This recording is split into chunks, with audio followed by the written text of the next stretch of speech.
नमस्कार साथियों, मेरा नाम है एसएन भारती और आप देख रहे हैं करंट अफेयर्स सेगमेंट का नया वीडियो। और आज तारीख है आपको 4 नवंबर 2025। हम लोग जो है 4 नवंबर 2025 से जितने भी करंट अफेयर्स के महत्वपूर्ण प्रश्न बन सकते हैं उस सभी पर डिस्कस करेंगे। पीडीएफ आप हमारे टेलीग्राम चैनल से डाउनलोड कर सकते हैं, जिसका लिंक मैंने इस वीडियो के डिस्क्रिप्शन बॉक्स में दे दिया है। तो आप इस लिंक पर जाकर टेलीग्राम चैनल ज्वाइन कर सकते हैं। आइए हम लोग स्टार्ट करते हैं पहले प्रश्न से। हम लोग देखते हैं कि हम लोगों के पास पहला प्रश्न क्या है।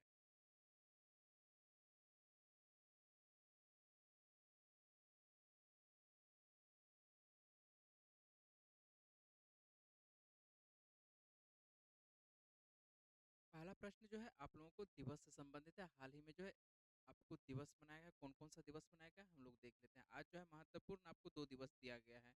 तो देखते हैं कि कौन-कौन सा दिवस है। तो आपको सबसे पहला दिवस है विश्व जेलीफिश।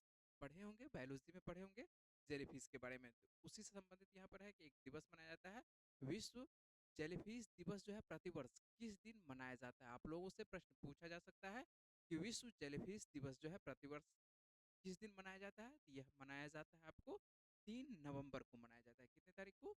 तो ये 3 नवंबर को मनाया जाता है।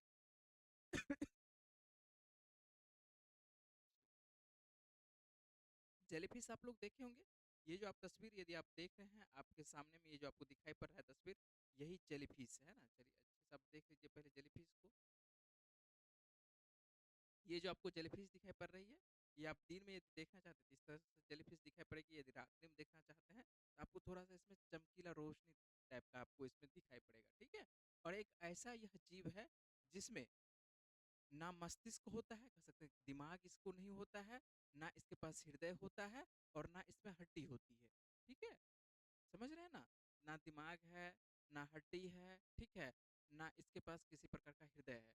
तो उसके बावजूद भी जो है, यह आपको अस्तित्व में है, जीवित है और ये जीवन इसको कह सकते हैं कि प्रदान किया गया। और ये डायनासोर जो आप लोग पढ़े होंगे, तो डायनासोर से पहले से ये पृथ्वी पर अस्तित्व में है। 50 करोड़ वर्ष से पहले पृथ्वी पर ये आपको दिखाई पड़ रहा है और अभी भी आपको ये समुद्र की गहराई में कह सकते हैं, समुद्र के आपको उथले समुद्र में कह सकते हैं और कहीं पर भी आप इस समुद्र के किनारे में भी आप देख सकते हैं इसको। समुद्र के बीच में भी देख सकते हैं, कहीं पे भी आपको समुद्र में ये आराम से आपको दिखाई पड़ जाएगा जेलीफिश, ठीक है? तो ये आप इसको याद रखिएगा।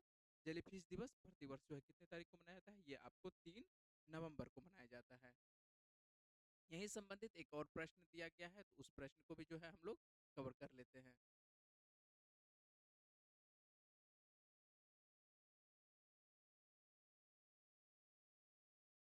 अगला प्रश्न है, एक और दिवस मनाया जाता है अंतर्राष्ट्रीय बायोस्फीयर रिजर्व दिवस, है ना? ये ध्यान रखिएगा। इससे देखिए क्या यहाँ पर एक बायोस्फीयर रिजर्व लिखा हुआ है और केवल बायोस्फीयर रहेगा तो क्या प्रश्न बनेगा?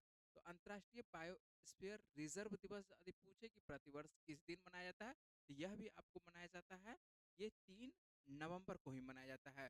तो 2 दिवस आप याद रखिएगा, एक तो अंतर्राष्ट्रीय बायोस्फीयर रिजर्व दिवस और उसके बाद आपको विश्व जेलीफिश दिवस। ये दोनों दिवस जो है आपको कितने तारीख को? 3 नवंबर को ही मनाया जाता है। अंतर्राष्ट्रीय बायोस्फीयर रिजर्व दिवस के बारे में थोड़ा-सा बात कर लेते हैं कि यह प्रतिवर्ष जो है कब से मनाया जा रहा है? तो ये आपको वर्ष 2022 से ही मनाया जा रहा है। हाल ही में जो है ये आपको 2022 से प्रतिवर्ष आपको 3 नवंबर को मनाया जाता है। और अंतर्राष्ट्रीय बायोस्फीयर रिजर्व दिवस जो है ये किसके द्वारा मनाया जाता है? तो यूनेस्को के द्वारा मनाया जाता है। यूनेस्को के द्वारा आपको मनाया जाता है, जबकि एक और दिवस मनाया जाता है, अंतर्राष्ट्रीय जैव विविधता दिवस। और यह जो है प्रतिवर्ष कितने तारीख को? 22 मई को मनाया जाता है। ध्यान रखेंगे, थोड़ा-थोड़ा सा डिफरेंस है ना? अंतर्राष्ट्रीय आपको क्या रहेगा कि यहाँ पर जैव विविधता तो यहाँ पर भी रहेगा, लेकिन यहाँ पर रिज़र्व जो स्पेशल लगा हुआ है रिज़र्व दिवस, तो ये आपको रहेगा कब रहेगा? तो आपको 3 नवंबर को। जब यहाँ पर रिज़र्व नहीं रहेगा, केवल आपको अंतर्राष्ट्रीय जैव विविधता दिवस यदि पूछे, तो ये आपको हो जाएगा 22 मई को और यह मनाया जाता है आपको संयुक्त राष्ट्र के द्वारा। समझ रहे हैं बात को? ये संयुक्त राष्ट्र के द्वारा मनाया जाता है, जबकि ये यूनेस्को के द्वारा मनाया जाता है। तो दोनों अलग-अलग संस्था के द्वारा मनाई जाती है और दोनों को आपको ध्यान रखना है। जब यहाँ पर हम लोग बात कर रहे हैं अंतर्राष्ट्रीय बायोस्फीयर रिजर्व के बारे में, तो हम लोग जो है नोट करके यहाँ पर इसके बारे में भी ध्यान रखेंगे, क्योंकि अधिकांश जो आपको याद रहता है अंतर्राष्ट्रीय जैव विविधता दिवस और यह कितने तारीख को? 22 मई को। और सबसे पहला ऑप्शन आपको यही रहेगा 22 मई वाला। तो 22 मई क्या है डिफरेंस और उसके बाद आपको अंतर्राष्ट्रीय बायोस्फीयर रिजर्व और केवल आपको जैव विविधता रहेगा, क्या अंतर रहेगा, तो आपको समझ में आ चुका होगा। समझ रहे हैं बात को? चलते हैं अगले प्रश्न पर।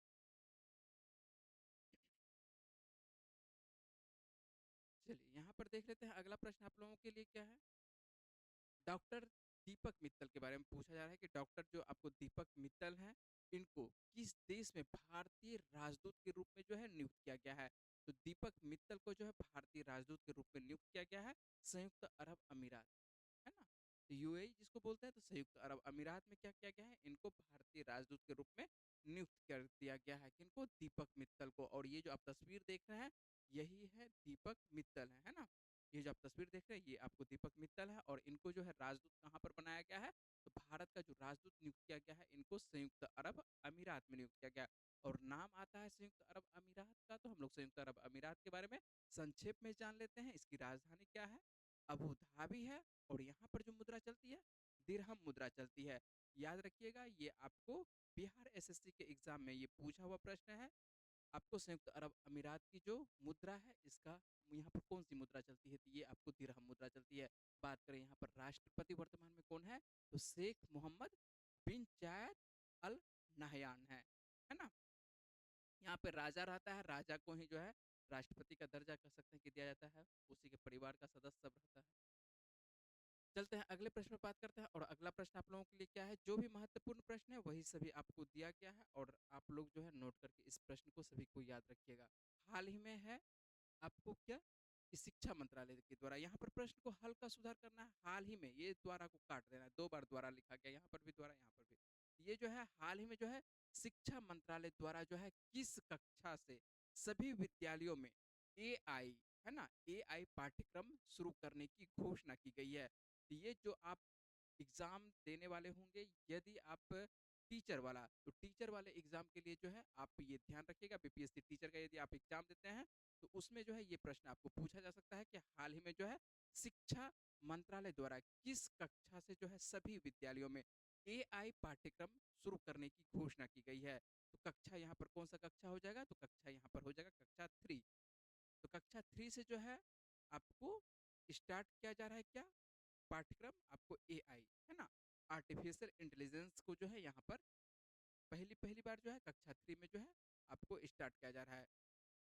ठीक है, समझ रहे हैं बात को? यदि आपसे डायरेक्ट पूछे कि किस कक्षा से, तो कक्षा आपको याद रखना है कि केंद्रीय शिक्षा मंत्रालय, और शिक्षा मंत्रालय मंत्री अभी वर्तमान में कौन है, धर्मेंद्र प्रधान है। और धर्मेंद्र प्रधान के द्वारा ही जो है सभी स्कूलों में, ऐसा नहीं है कि सभी स्कूलों में बात कर रहे हैं, तो ये सभी स्कूलों में किसमें, सरकारी के बारे में बात कर रहे हैं। सभी स्कूलों में जो है तीसरी कक्षा से ही कृत्रिम बुद्धिमत्ता, जिसको कि हम लोग क्या बोलते हैं, आर्टिफिशियल इंटेलिजेंस बोलते हैं, एआई बोलते हैं शॉर्ट में, पाठ्यक्रम शुरू करने का फैसला किया है।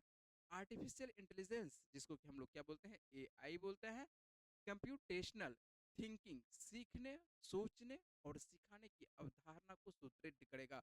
और धीरे धीरे जो है सार्वजनिक हित के लिए एआई की अवधारणा जो है आपको विस्तारित होगा। तो स्वाभाविक बात है कि एआई की अवधारणा यदि शुरुआत से बच्चों को सिखाई जाती है, तो बच्चा क्या होगा, थोड़ा सा उसका बुद्धिमत्ता जो है, सीखने की जो है, सोचने की थिंकिंग जो है, अवधारणा उसका विकास करेगा, है ना? इसलिए जो है एआई पर जो है शुरुआत से बच्चों की तीसरी कक्षा से जो है इसको सभी स्कूलों में ये पाठ्यक्रम शुरू करने की एक घोषणा की गई है। किसके द्वारा, तो आपको शिक्षा मंत्री के द्वारा। शिक्षा मंत्री वर्तमान में आपको मालूम होना चाहिए कि धर्मेंद्र प्रधान है। चलते हैं अगले प्रश्न पर बात करते हैं कि अगला प्रश्न आप लोगों के लिए क्या है। अगला प्रश्न है आप लोगों के लिए खेल से संबंधित। एक खेल होता था फीडे, है ना, ये शतरंज से संबंधित है।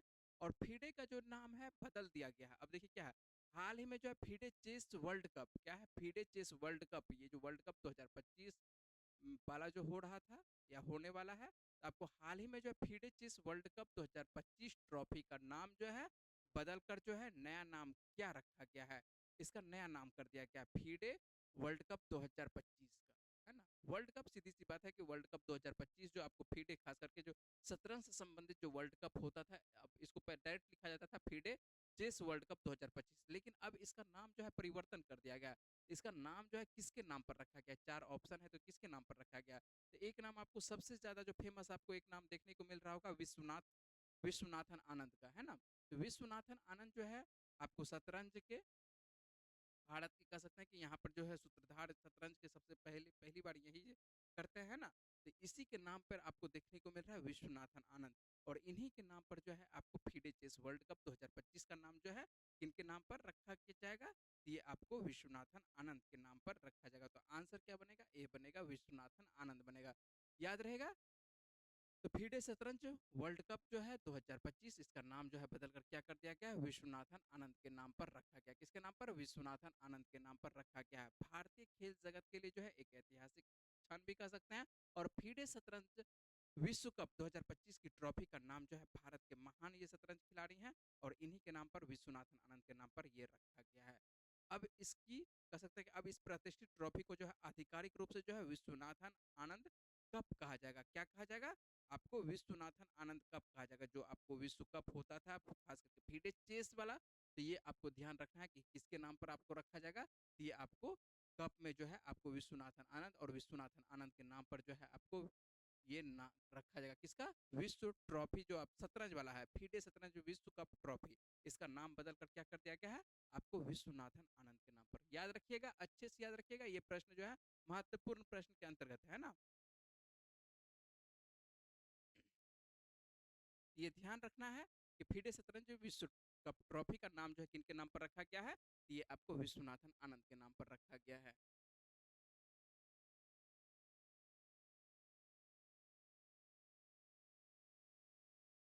चलते हैं अगले प्रश्न पर। और अगला प्रश्न भी जो है शतरंज से संबंधित है और यहाँ पर जो है शतरंज से संबंधित है, क्या है, ग्रैंड मास्टर है। और भारत के जो है 90 नंबर के जो ग्रैंड मास्टर बने हैं, कौन बने हैं, इन्हीं के बारे में आप लोगों से प्रश्न पूछा जा रहा है। क्या हाल ही में जो भारत के, क्या है, हाल ही में जो है भारत के 90वें शतरंज ग्रैंड मास्टर कौन बन गए हैं।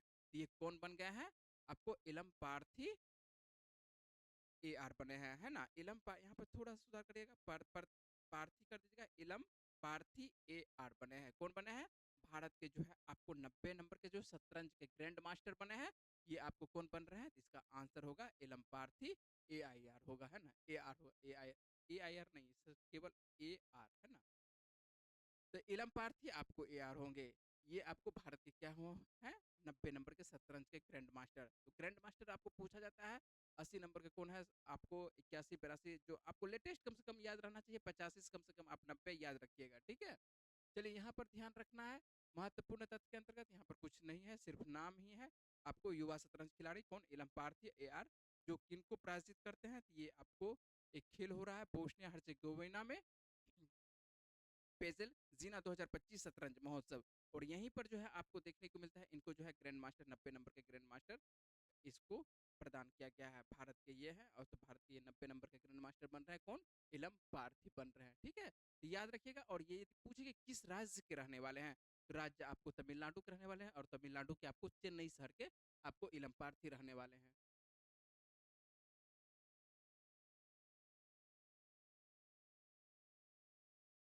चलिए अगले प्रश्न पर बात करते हैं। अगला प्रश्न क्या है, भारत के पहले भारत के पहले इलेक्ट्रिक व्हीकल का क्या नाम है, जिसे प्रवेग द्वारा जो है भारतीय सेना के लिए लॉन्च किया गया है।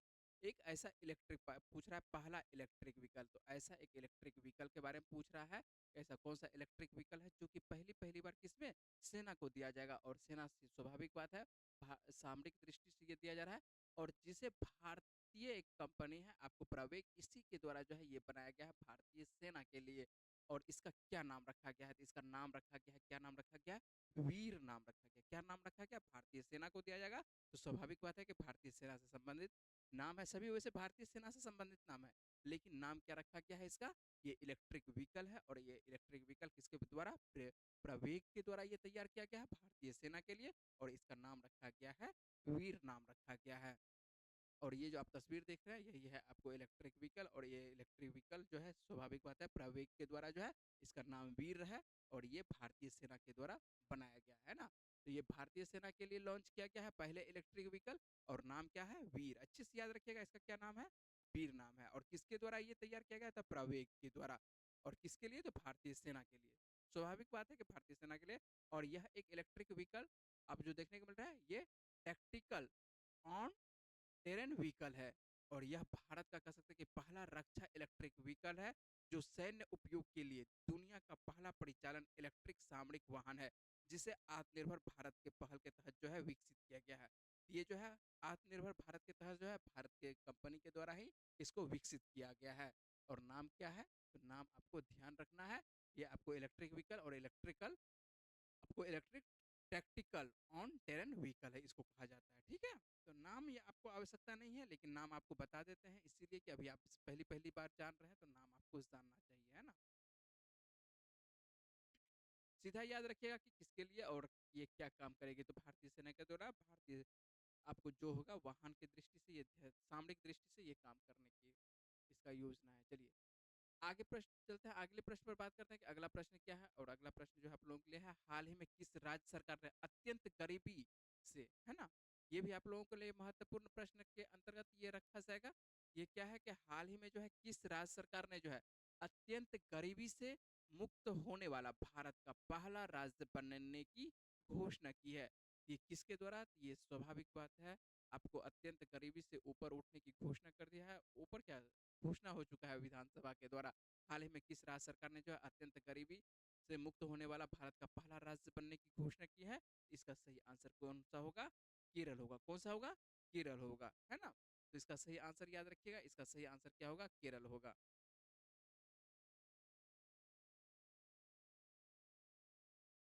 तो केरल के जो वर्तमान में जो आपको देखने को मिल रहा है मुख्यमंत्री पिनराई विजयन जो देखने को मिल रहा है, इन्होंने जो है विधानसभा में घोषणा करता है क्या? आपको ये जो है केरल, केरल क्या है? भारत का पहला अत्यधिक गरीबी मुक्त राज्य ये बन गया है ना? तो ये किनके द्वारा घोषणा किया गया है? तो केरल के मुख्यमंत्री के द्वारा ही घोषणा किया गया। और केरल के बारे में पहले से ही एक लाइन आप जानते हैं कि भारत का ये पहला पूर्ण साक्षर राज्य केरल है ना? चलिए केरल की राजधानी यदि बात करें तो केरल की राजधानी आपको क्या है? तिरुवनंतपुरम है। मुख्यमंत्री अभी जस्ट बताए पिनराई विजयन है। राज्यपाल की यदि बात करें तो राज्यपाल कौन है? राजेंद्र विश्वनाथ आर्लेकर हैं। लोकसभा की यदि सीटों की बात करें तो ये 20 सीटें हैं। आपको राज्यसभा की यदि सीटों की बात करें तो 9 सीटें आपको देखने को मिलती है। कहाँ से? आपको केरल से। चलिए मुख्य थंबनेल पर जो आप लोगों के लिए जो प्रश्न था क्या था कि लखनऊ के स्वाद का जायका है ना दुनिया में प्रसिद्ध हुआ है, तो ये क्या है? आइए इस पे बातचीत करते हैं। और ये प्रश्न आप लोगों के लिए क्यों दिया गया है? जब दूसरा है तो पहला भी कोई होगा, तो पहले के बारे में भी जानेंगे। यहाँ पर देख लेते हैं सबसे पहले प्रश्न क्या है। यूनेस्को के द्वारा रचनात्मक पाक कला, है ना, पाक मतलब पाकिस्तान नहीं है, पाक मतलब ये जो खाना से संबंधित है इसको बोला जाता है, ठीक है ना? पाक कला का शहर ऑफ गैस्ट्रोनॉमी क्या है लिखा हुआ? सिटी ऑफ गैस्ट्रोनॉमी, है ना? तो सिटी ऑफ गैस्ट्रोनॉमी के रूप में जो है शामिल होने वाला भारत का दूसरा शहर बन गया है। तो दूसरा शहर है ना भारत का क्या है? भारत का यहाँ पर प्रश्न में देखिएगा तो भारत का क्या है कि दूसरा शहर बन गया है। तो भारत का दूसरा शहर कौन सा बन गया है? तो भारत का दूसरा शहर जो बना है, आंसर इसका क्या होगा? लखनऊ होगा। आप मुख्य थंबनेल पर भी देखे होंगे कि यहाँ पर जो है आपको ये प्रश्न था कि लखनऊ, वहां पे तो लिखा हुआ ही था थंबनेल पर लखनऊ। तो ये आपको ध्यान रखना है कि पाक कला का शहर यदि हिंदी में लिखा रहेगा तो पाक कला का शहर लिखा हुआ रहेगा। यदि इंग्लिश में लिखा हुआ रहेगा तो सिटी ऑफ गैस्ट्रोनॉमी रहेगा। जो भी आप रहेगा अच्छे से पढ़िएगा प्रश्न को। यदि हिंदी रहेगा तो पाक कला, इसको जो है गैस्ट्रोनॉमी को जो है हिंदी में पाक कला के अंतर्गत रखा जाता है। तो पाक कला का शहर जो है क्या है? आपको ये गैस्ट्रोनॉमी बोला जाता है। पाक कला होती क्या है? जो यहाँ पर जो खाना होता है, कह सकते हैं खान पकवान के अंतर्गत जो सामग्री तैयार की जाती है ना, पकवान सब, इसी को बोला जाता है गैस्ट्रोनॉमी के अंतर्गत इसको रखा जाता है। ये सम्मान मिलता किसको है? ये सम्मान मिलता है, ये दूसरा सम्मान मिला है यूनेस्को के द्वारा, लखनऊ को मिला है। ये मिलता किसको है? कैसे प्रदान किया जाता है? तो ये जो है ये सम्मान उस शहर को, एक लाइन जान लीजिए कि ये सम्मान जो है उस शहर को मिलता है जो अपने खान पान की परंपरा, सांस्कृतिक विविधता और नवाचार से पूरी दुनिया में जो है जाना जाता है। तो लखनऊ को जो है नवाबों का शहर कहा जाता है, आप लोग जानते ही होंगे। तो इसका अर्थ क्या है कि यहाँ पर जो है खान पान की एक विशिष्ट परंपरा है और उसका एक सांस्कृतिक विविधता है और नवाचार, जो कि एक तैयार करती है कि स्पेसिफिक तैयार करता है किसको, बताता है किसको? आपको लखनऊ के बारे में। और इसी वजह से जो है लखनऊ को नवाबों का शहर भी कहा जाता है। और यहाँ पर का खान पान एक अलग आपको देखने को मिलता है, परंपरा अलग देखने को मिलता है, सांस्कृतिक जो विविधता देखने को मिलती है अलग देखने को मिलती है। इसी वजह से जो है यह शहर जो है आपको लखनऊ, खास करके ये सम्मान जो है लखनऊ को मिलता है। तो लखनऊ को क्यों मिलता है? अपने खान पान की परंपरा, सांस्कृतिक विविधता, नवाचार से पूरी दुनिया में जो है ये जाना जाता है। यूनेस्को की इस सूची में जो है अब 100 से अधिक देशों के 100 से अधिक देशों के बारे में बात कर रहे हैं, सभी देशों। यहाँ पर 100 से अधिक देशों के 408 शहर जो है शामिल है। लखनऊ को मिला ये सम्मान जो है उसकी पाक कला विरासत की वैश्विक स्वीकृति को भी दर्शाता है। तो स्वाभाविक बात है ये आप ध्यान रखेंगे, है ना? जैसे कुछ भी आप जो बनाते हैं खाना-पाना, खाना जो बनता है, ठीक है? खान-पान के अंतर्गत जो भी रखा जाता है ना? तो लखनऊ का एक विशिष्ट है। और यदि बात करें ये लखनऊ क्या है, दूसरा है ना? आपको बताए थे ये यूनेस्को के द्वारा क्या-क्या है? आपको जो ये दिया है क्रिएटिव सिटी ऑफ जो गैस्ट्रोनॉमी का जो अवार्ड नहीं कह सकते कि जो नाम रखा गया है कि खाने-पीना यदि आपको कहीं जाना है तो आप लखनऊ का एक बार ज़रूर सैर करिए, है ना? तो ये तो दूसरा शहर है, तो भारत का पहला कौन-सा शहर है? तो भारत का पहला शहर है कौन-सा? हैदराबाद, है ना? हैदराबाद की बिरयानी के बारे में आप लोग फेमस है हैदराबाद की बिरयानी, यहाँ का भी बिरयानी ही फेमस है। तो यहाँ का फिर बिरयानी भी फेमस है, खान-पान और सब भी फेमस है, ठीक है? लज़ीज़ खाने के अंतर्गत आता है। ये सब आपको जो हैदराबाद है और क्या कहते हैं लखनऊ है, ये सब क्या है लज़ीज़ खाने के अंतर्गत यहाँ पर रखा जाता है। तो इसी वजह से जो है इसको रखा गया है, गैस्ट्रोनॉमी के अंतर्गत रखा गया है। समझ गए बात को? अब प्रश्न भी समझ गए होंगे, बात भी समझ गए होंगे, क्या प्रश्न कर रहा है और भाषा भी समझ चुके होंगे। उम्मीद है कि समझ चुके होंगे। यदि किसी प्रकार का परेशानी हो, समझ में ना आए, तो आप कमेंट कर सकते हैं, ठीक है? चलते हैं अगले प्रश्न में बात करते हैं कि अगला प्रश्न आप लोगों के लिए क्या है। द्रौपदी मुर्मू के बारे में पूछ रहा है कि द्रौपदी मुर्मू निम्न में से किस लड़ाकू विमान में उड़ान भरने वाली भारत की पहली महिला राष्ट्रपति बन गई है? तो हाल ही में जो है आपको भारत की जो राष्ट्रपति है द्रौपदी मुर्मू, इनके द्वारा जो है एक लड़ाकू विमान में क्या किया गया था? उड़ान भरी थी। और पूछा जा रहा है कि ये किस लड़ाकू विमान से जो है राष्ट्रपति उड़ान भरी थी, है ना? तो यहाँ पर क्या होगा? तो भारत की पहली राष्ट्रपति बन गई है जो कि आपको उड़ान भरी है ना? तो उड़ान भरने वाली भारत की पहली राष्ट्रपति कौन बनी है लड़ाकू विमान से? तो इसका आंसर क्या होगा? राफेल होगा। कौन सा आंसर होगा? राफेल। तो राफेल से जो है द्रौपदी मुर्मू जो है आपको विमान से, लड़ाकू विमान से उड़ान भरने वाली भारत की पहली आपको महिला तो है ही, आपको पहली राष्ट्रपति भी बन गई है, ठीक है? ये ध्यान रखना है आपको। राफेल क्या होगा आंसर, कौन सा विमान से? तो राफेल से। याद रहेगा, राष्ट्रपति द्रौपदी मुर्मू राफेल लड़ाकू विमान में जो है भरी उड़ान। और राष्ट्रपति द्रौपदी मुर्मू जो है कहाँ से ये उड़ान भरी थी? तो आपको हरियाणा के अंबाला से। कहाँ से? हरियाणा के आपको अंबाला वायुसेना स्टेशन से राफेल लड़ाकू विमान में जो है 25 मिनट की उड़ान भरी। और ग्रुप कैप्टन चला कौन रहे थे? तो ये ग्रुप कैप्टन जो है अमित गेहानी के द्वारा जो है ये संचालित राफेल जो है लगभग 15,000 फीट की ऊंचाई पर लगभग 700 किलोमीटर प्रति घंटे की गति से जो है उड़ान भरी गई थी। ठीक है, कितने किलोमीटर प्रति घंटे के? तो 700 किलोमीटर प्रति घंटे, है ना?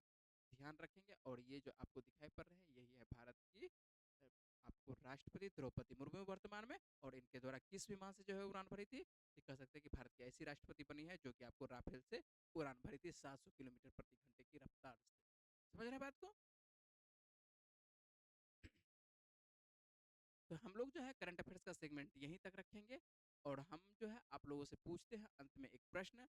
जैसे कि कल आप लोगों से एक प्रश्न पूछे थे, जाते जाते जो एक प्रश्न पूछे थे उसका सही जवाब क्या है, आइए बातचीत कर लेते हैं। आप लोगों से पूछे थे पिछले वीडियो में, हाल ही में जो है जारी हेनले पासपोर्ट इंडेक्स 2025 में जो है भारत को कौन सा स्थान दिया गया है? इसका सही आंसर क्या होगा? 85वें स्थान होगा, है ना? भारत जो है इसमें धीरे-धीरे पिछड़ता जा रहा है। पहले 80वें स्थान पर था, 2024 में 80वें स्थान पर था। और 80वें स्थान से कहाँ फिसल के चला जा गया है 2025 में? तो 85वें स्थान पर। तो इसका सही आंसर क्या होगा? ये 85वें स्थान पर है ना? चलिए, आज का प्रश्न देख लेते हैं जो आपके लिए है। जाते-जाते आपके लिए ये प्रश्न छोड़ के जाएँगे। इसका सही जवाब आपको देना है, कहाँ पर जवाब देना है? कमेंट बॉक्स में जवाब देना है। चलिए देख लेते हैं क्या है। और ये प्रश्न यदि आप नहीं इसका जवाब जान रहे हैं तो आप कल की वीडियो में जाके इस प्रश्न को देख सकते हैं। इस प्रश्न के बारे में विस्तार से बताए थे। आइए आप लोग आज बताइएगा प्रश्न, यदि आप अच्छे से देखेंगे वीडियो तो जरूर आप आंसर दे सकते हैं इसका। दुनिया के सबसे वृद्ध राष्ट्रपति के रूप में जो है पॉल बिया को नाम लिख दिए हैं। दुनिया के सबसे वृद्ध राष्ट्रपति कौन है? पॉल बिया है।